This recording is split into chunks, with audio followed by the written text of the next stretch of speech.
Okay, we're doing a major throwback today. We're going to King's Quest 1. Find a blast in the music here. So, let's see. Would you like to play the game without the possibility of encountering dead ends or getting stuck? Yeah, I kind of do. You have disabled dead ends. The game will be fully playable from beginning to end, and you will never get into a situation where you are forced to restart from the beginning. And I said this little piggy's going to the bar. Boom.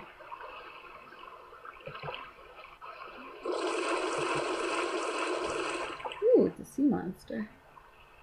Can I look at the sea monster? You never know what sort of fierce creatures lie just beneath the surface of the moat. Is that the dude from America's Most Wanted? Because that would be freaking awesome. You wouldn't want to dive into the serpent-filled moat. We are looking for a serpent. Last seen King's Moat. Any clues that you can provide can help us catch it. This is a beautiful little lake. I can see that.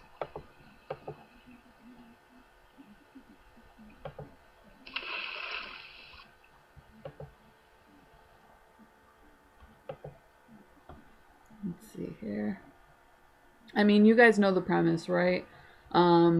The king is about to die without an heir. He hands off his adventuring cap. You go wandering off into the great wide open and prove that you are the one who's worthy to be king. It's kind of like the parable of the three sons, only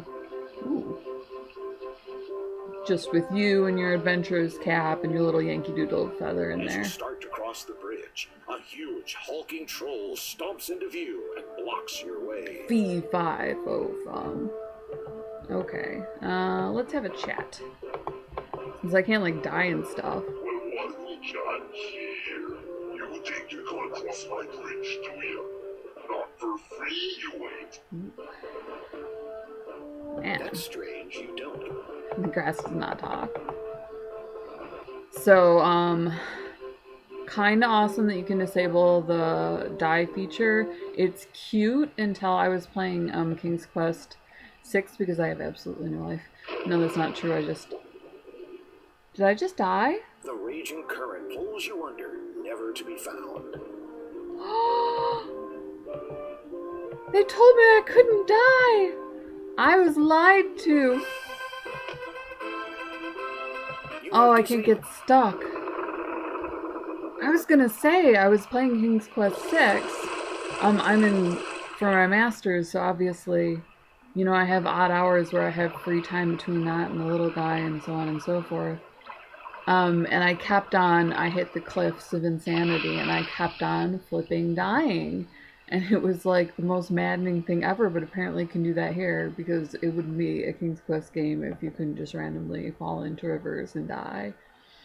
It was like one of the biggest pet peeves was the fact, especially because you could speed up how fast you walked, that you just go like across the screen, which was awesome because you tend to walk around in circles a lot. Fruit trees have blossomed early this year. As you explore and find An unusual clover glistens in the middle of the patch. things like unusual clover that you would have missed before I walked right past it. Pick a large four-leaf clover from the patch. If you're ever camping, clover makes an awesome breath freshener. So if your guy takes you out, after assuming, you know, you can still have a bathroom and toothbrush and everything, if you're out all day, you can always grab a patch of clover. So 2 thumbs up, it's tart, it's sweet, it freshens your breath, and horses love it. As you start Random to cross facts. the bridge, Troll stomps into view and blocks my way. Do I have to talk to? I probably have to talk to him and have him tell me my question.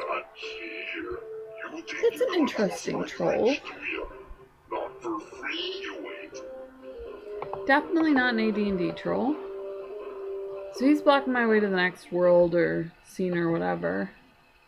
I suppose I should be doing more looking around, but I'm kind of just looking for things that stick out because it's a little bit of a blitz. We're just doing... If you've seen one bush, you've seen them all. I rest my case. Flourishing pine trees abound in this part of the forest.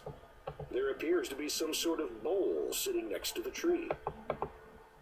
You can't do anything useful carrying a bush around with you. Oh, the little red tip on the finger must be what picks things up. That must be like the cursor point. I would have assumed it would be the palm. Alright, so we got a bowl, we got some clover, we got dinner brewing. So we're questing around to try and, you know, prove that we're going to be the rightful heir to the kingdom. Falls of an ogre. He stomps into the clearing, spots you, and decides to crush the life out of you. Daventry is not Warned, ogre and ogre again. The safest place to be running around. You have so as far as gameplays goes, this edition is incredible. It's awesome. I mean, we're talking about, we went from 16-bit, they remastered it, we've got voices, you can avoid being stuck in dead ends. King's Quest is kind of worth playing just because it's so classic. If you are getting into gaming, or even if you've been in gaming, I've heard it referred to, adventure gaming referred to chick gaming a lot.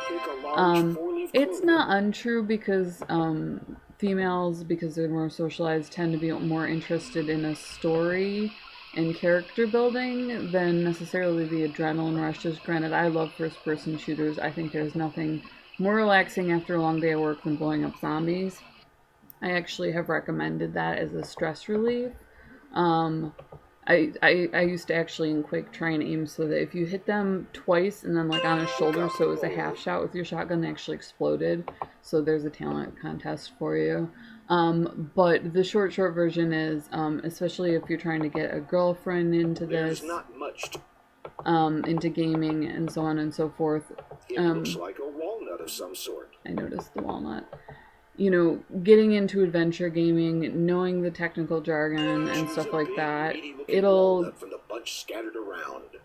The fact that it was out so long ago kind of gives you a heads up on how video games work. I mentioned sometimes, you know, that I don't like the flags and tutorials and so on and so forth.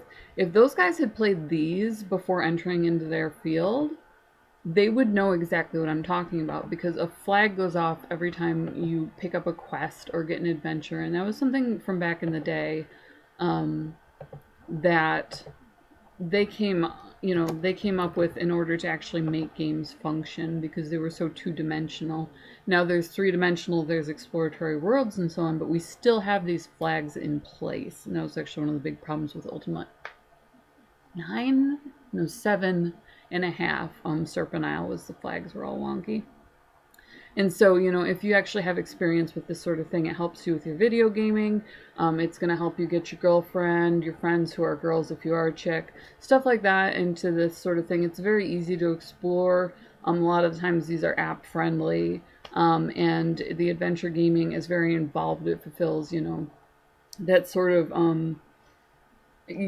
at the risk of being like so social, like technical, educational jargon, there's hunter-gatherer, you know, and so like you got your FPSs and then you have your adventure gaming. So kids, it's awesome for kids. It teaches them, like I said, I mean, I grew up on this, and so I really get video games. I can sit there, I can beta test them, I can say, yeah, there is a big difference between interface and gameplay, which somehow manages to be a debate, and point to the things that I know from this. So King's Quest 1, 2 thumbs up, try it out. It's a throwback, it's worth learning, it's beautiful, it's, you know, magical, it's awesome, and, you know, it's just as simple, you know, it's not quite a seek and find, because you don't have to find a whole bunch of random things in a picture, but you put the objects together and complete the quest. So, I'm Anjindra. You can find me at Tatiana Anjindra on YouTube, or at my blog, badfantasyrx.blogspot.com.